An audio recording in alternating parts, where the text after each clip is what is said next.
दोनों ने पहाड़ों का सफ़र शुरू किया। रास्ता बहुत मुश्किल था। आंधियों, बर्फ के तूफानों और खतरनाक जानवरों का सामना करना पड़ा, लेकिन उनकी मोहब्बत ने उन्हें ताकत दी। वो एक दूसरे का साथ देते, हौसला बढ़ाते और आगे बढ़ते रहे।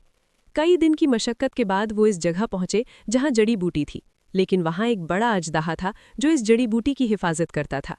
आरिश ने बहादुरी से अजदाहा का मुकाबला किया, जबकि महक ने अपनी हिकमत से अजदाहा को समझाया कि वो दोनों सल्तनतों के लोगों की जान बचाने के लिए आए हैं। अजदाहा उनकी मोहब्बत और बहादुरी से मुतासिर हुआ और उसने उन्हें जड़ी बूटी दे दी। जब वो वापस आए तो दोनों सल्तनतों के लोग हैरान रह गए। दुश्मन सल्तनतों के शहजादा और शहजादी मिलकर उनकी जान बचाने के लिए मुश्किल सफ़र करके आए थे। जड़ी बूटी से लोगों का इलाज होने लगा। बादशाहों ने देखा कि वो मिलकर वो कर दिखाया जो नफरत कभी नहीं कर सकती। दोनों बादशाहों ने आखिरकार पुरानी दुश्मनी खत्म करने का फैसला किया। उन्होंने शहजादा आरिश और शहजादी महक की शादी कर दी। ये शादी दोनों सल्तनतों को जोड़ने का जरिया बनी।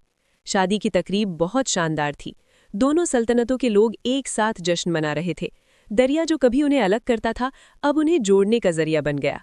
शहजादा आरिश और शहजादी महक ने साबित कर दिया कि मोहब्बत हर रुकावट को पार कर सकती है। उनकी मोहब्बत ने दो दुश्मन कौमों को दोस्त बना दिया और अमन का पैगाम दिया।